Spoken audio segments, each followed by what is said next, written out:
Now, ever since COVID happened, Hyundai says they've been selling over 1 lakh Hyundai Venues in the Indian market every year. Up until now, they've sold over 7 lakh of these cars. So without a doubt, the Hyundai Venue is a very important product. हाल फिलहाल में Hyundai Venue की जो competition की गाड़ियां हैं उन्हें काफ़ी सारे अपडेट्स मिल गए, जिसके चलते जो Venue की USP थी, यानी कोर की डिज़ाइन, टेक लोडेड कार, वो USP कहीं ना कहीं थोड़ी कम भी ज़रूर हो चुकी है. लेकिन अब Hyundai is finally fixing things because they've come out with a new Hyundai Venue.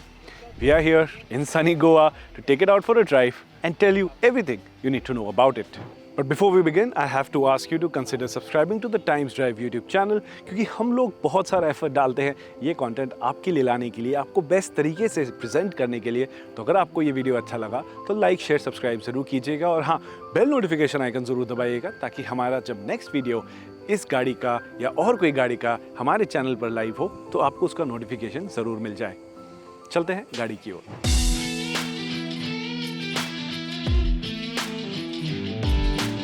The first thing that you will notice about the Hyundai Venue though is the way it sits. It feels like a bigger car, and the reason is simple. It's actually become bigger, not in length because it's still slightly under 4 meters in length to make sure you get that tax benefit with the price of the car, but it's now become taller and wider as well, and as a result the stance of the car has become so much better. अब ये presence के मामले में काफ़ी अच्छी लगती है. करीब से डिज़ाइन को देखते हैं. फ्रंट एंड डिज़ाइन पूरा का पूरा रिवर्क कर दिया गया है. काफ़ी सारे muscular SUV typical SUV type elements हमें यहाँ देखने को मिल जाते हैं. और जो इसका नया लाइट डिज़ाइन है वो भी मुझे काफ़ी अच्छा लगा. ये light it almost feels like it goes under the body work and x tends into the headlamp unit which is placed over here. I really like how the Hyundai Venue looks. Coming to the side profile, what you will notice are 16-inch alloy wheels that you get to see on the car. However, if you do buy the N-Line model, you will get 17-inch alloy wheels. We'll talk about the N-Line model in a bit. From the side profile, once again, the stance of the car has become better. और इसका reason बड़ा simple है क्योंकि यहाँ पर भी कहीं ना कहीं गेन हुआ है. जैसा कि मैंने कहा, लेंथ इस गाड़ी की वो नहीं बढ़ा सकते क्योंकि उन्हें 4 मीटर से नीचे रखना है उस टैक्स ब्रैकेट में आने के लिए. लेकिन what Hyundai has managed to do is increase the wheelbase of the car, जिसके चलते once again स्टांस बेटर हुआ है और अंदर स्पेस भी ज़्यादा आपको देखने को मिलेगी. इंटीरियर में हम जल्द आएंगे. रियर एंड डिज़ाइन मेरे को इस गाड़ी का सबसे अच्छा लगा. मुझे फ्रंट से भी ज़्यादा अच्छी ये पीछे से लगती है. काफ़ी हैंडसम डिज़ाइन है इसका. Now all of these design elements accentuate the new stance and gives it that muscular feel. I really like how all the lighting elements are placed behind this glass like element over here, which also houses the Venue lettering inside it.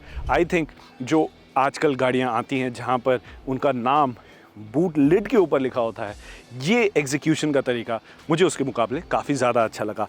Bumper भी rework हो गया है.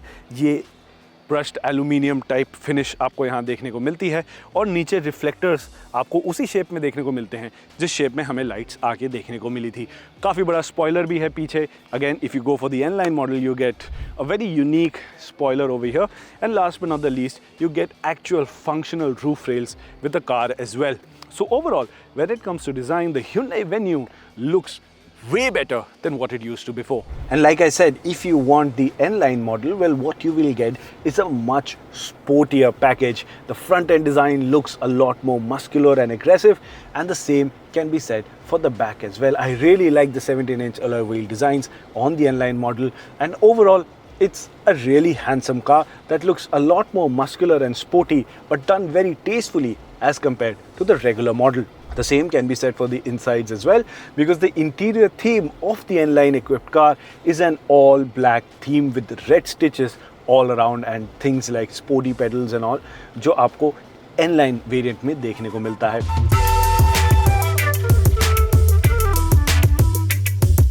और वही interior theme non N-Line model जो कि हम आज चला रहे हैं वहाँ पर चेंज हो जाता है. यहाँ पर एक डुअल टोन थीम हमें देखने को मिलती है.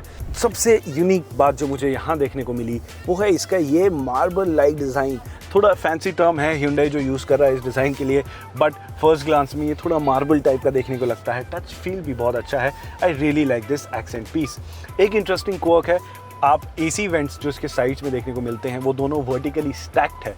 तो अगर आप उन वर्टिकली स्टैक्ड AC वेंट से बीच की ये एक्सेंट लाइन बनाएंगे तो आपको लेटर H देखने को मिल जाएगा, which is a very quirky design, which is something you expect from Hyundai cars, and I really like it. What I also like is this housing, which has two 12.3-inch digital displays. Of course, you have the touchscreen infotainment system and the instrument cluster housed in it. However, it does not come in your vision, in your way of looking at things at all. बहुत अच्छे से settle हो रखा है dashboard में, and I really like that. Touch screen की बात करते हैं, टच रिस्पॉन्स टॉप नॉच है, बहुत अच्छा इंफोटेनमेंट सिस्टम हमें देखने को मिलता है, नया UI डिज़ाइन देखने को मिल रहा है, मल्टीपल लैंग्वेज सपोर्ट है, कनेक्टेड कार टेक्नोलॉजी, बहुत सारी चीज़ें इस टच स्क्रीन के थ्रू आप यूज़ कर सकते हैं। लेकिन एक खास बात जो आपको काफ़ी अच्छी लगेगी वो है ये कि अब Hyundai Venue में वायरलेस एप्पल कारप्ले और वायरलेस एंड्रॉयड ऑटो आपको देखने को मिल जाता है, which is a very welcome addition. Other things to talk about is the new steering wheel. You will notice you get 4 dots on the steering wheel instead of the H logo. Now this is the theme that all new Hyundai cars are following. फंडा इसका simple है, अगर आप Morse code में H letter spell करेंगे तो आपको ये 4 डॉट्स यूज़ करने पड़ेंगे। It's a very quirky touch. और क्वर्कीनेस की बात करें तो हमें की बात भी ज़रूर करनी पड़ेगी। अगर मैं आपको की ऐसे दिखाऊं तो आपको लगेगा कि काफ़ी रेगुलर टाइप सी बट यूनिक सी की डिज़ाइन हमें दी गई है Hyundai Venue के साथ। But if I flip it around you will get to see the Hyundai logo inside the car. तो H आपको यहाँ देखने को मिलता है, स्टीयरिंग व्हील पर देखने को नहीं मिलता, मोर्स कोड में वहाँ पर देखने को मिलता है। तो again very unique design touches which I really appreciate in the car. Other things to talk about, you get fast charging support, you get wireless charging for your phone. 2-3 जगह है आपके पास फ़ोन रखने की, आप कप होल्डर्स के बीच में भी रख सकते हैं। और यहाँ पर सेंटर कंसोल में काफ़ी स्पेस बना दिया गया है क्योंकि कन्वेंशनल हैंड ब्रेक लीवर यहाँ पर नहीं मिलता। इंस्टेड इस गाड़ी में इंट्रोड्यूस किया गया है electronic parking brake, which is again a very good feature. Last but not the least HVAC controls की बात कर लेते हैं जल्दी से। काफ़ी अच्छे हमें यहाँ पर बटन्स देखने को मिलते हैं जो कोई भी टच एनेबल्ड सिस्टम से बहुत ही ज़्यादा बेटर हैं, बहुत ही ईजी बनाते हैं उसका यूसेज। और इसकी क्वालिटी मेरे को बहुत अच्छी लगी। ये डायल का जो फीडबैक है काफ़ी अच्छा है, ये टॉगल स्विचेस काफ़ी अच्छे हैं। Overall I would say Hyundai की गाड़ियों में आज के टाइम पे सबसे अच्छा HVAC कंट्रोल सेटअप मुझे यहाँ पर देखने को मिला। Last but not the least, seat bench को और चौड़ा कर दिया गया है ताकि आपकी अंडर थाई सपोर्ट बेटर हो, और ऐसा मुझे फील होता है। And you finally get ventilated seats on the Hyundai Venue as well. And if you talk about the rear seat experience, well, first I want to talk about the big factor of the car. Yes, आपको Hyundai Venue में sunroof देखने को मिलता है, panoramic unit नहीं है, और इसका फ़ायदा और नुकसान दोनों है। नुकसान ये है कि आपके ब्रैगिंग लाइट्स थोड़े से कम हो जाते हैं if you are into that sort of thing. But फ़ायदा ये है कि यहाँ पर हेडरूम बहुत अच्छा देखने को मिलता है क्योंकि पूरा पैनल आगे में ही निपट जाता है, पीछे इंट्रूजन नहीं होता, तो हेडरूम काफ़ी अच्छा देखने को मिलता है। I've set the front seat as for my height for reference, I'm 5'10", और आप देख सकते हैं काफ़ी अच्छा नी रूम, लेग रूम मुझे यहाँ पर देखने को मिलता है। हेडरूम जैसा कि मैंने कहा काफ़ी अच्छा भी है। I have this drop down arm rest over here with cup holders, and मेरे को 2 USB चार्जिंग पोर्ट भी मिल जाते हैं, USB-C टाइप चार्जिंग पोर्ट्स। एक चीज़ जो मुझे थोड़ी सी और लगी वो है ये कि यहाँ पर सिर्फ 2 एडजस्टेबल हेडरेस्ट देखने को मिलते हैं, 3 नहीं। तो अगर आप 2 लोगों को यहाँ पर बिठाएंगे तो ही बेटर रहेगा। बट एक चीज़ जो मुझे बहुत अच्छी लगी वो है ये कि यहाँ पर अब आपको पहले की तरह रिक्लाइन सीट्स भी मिलती हैं, जिसके चलते आप बहुत कंफर्टेबल हो सकते हैं यहाँ पर रियर सीट एक्सपीरियंस पे। अब चलते हैं बूट स्पेस की तरफ। तो जैसा कि आप देख सकते हैं, boot space has also become bigger than before, the capacity has gone up. It may not be the segment best, but again it is good enough now and is a welcome addition.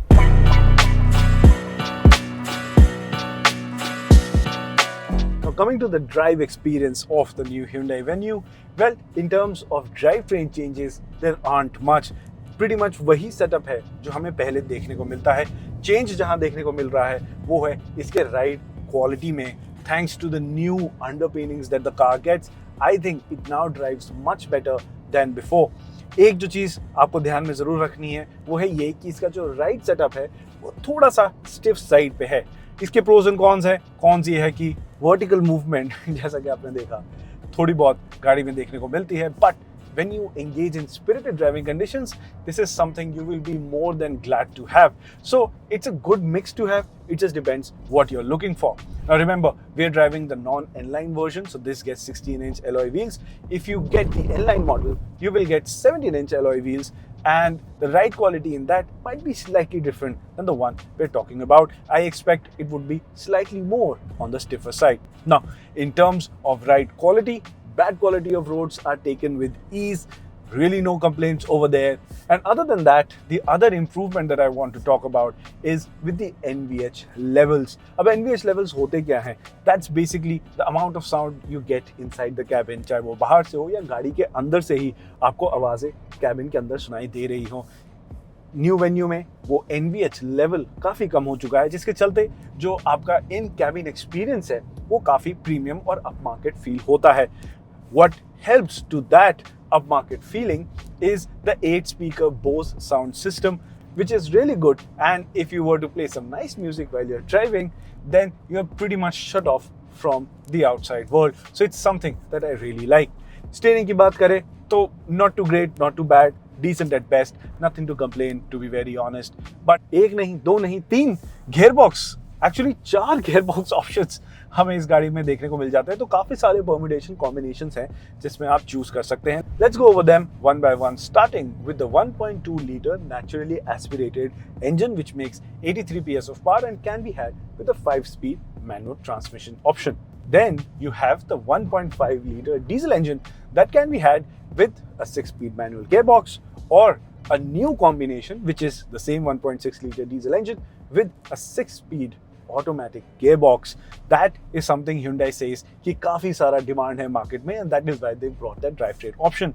However, वो drivetrain हम आज नहीं चला रहे हैं. जो drivetrain हम चला रहे हैं वो है 1 liter turbocharged engine, जो आप ले सकते हैं either with a 6-speed manual gearbox or a 7-speed dual clutch transmission DCT, जो हम आज चला रहे हैं. This engine makes 120 PS of power, and the nature of the engine is such that you have a really strong mid-range. 2000 RPM के नीचे काफ़ी sedate performance देखने को मिलती है, उसके बाद बहुत सारा परफॉर्मेंस देखने को मिलता है, और 4500 RPM तक परफॉर्मेंस टेपर ऑफ होनी शुरू हो जाती है. माइलेज का आपको इस ड्राइव ट्रेन में थोड़ा ध्यान रखना पड़ता है. It's very sensitive to how you drive. अगर आप रफ ड्राइविंग करते हैं तो आपको सिंगल डिजिट माइलेज फिगर्स देखने को मिलेंगे, और अगर आप थोड़ा ध्यान से चलाएंगे तो आपका फ्यूल एफिशिएंसी थोड़ा ज़्यादा होगा. हालांकि एफिशिएंसी की बात हम प्रॉपर रिव्यू के बाद ही करेंगे जब ये कार हमारे पास टेस्टिंग के लिए आएगी for a longer duration of time. Overall गाड़ी चलाने में बहुत अच्छी है, राइड क्वालिटी काफ़ी अच्छी है, and again it leaves you impressed with the way it drives. Well, now it's time to sum up my experience with the Hyundai Venue. Now, usually video के इस पॉइंट पे मैं काफ़ी लंबा चौड़ा वर्डिक्ट दे सकता हूँ, बट Hyundai Venue के केस में it's a clear cut verdict. The Hyundai Venue has become much better than before, and I would say it's a return to form for Hyundai because they have gone back to making the Venue one of the most desirable cars in the segment. So as far as I'm concerned, this is a job well done.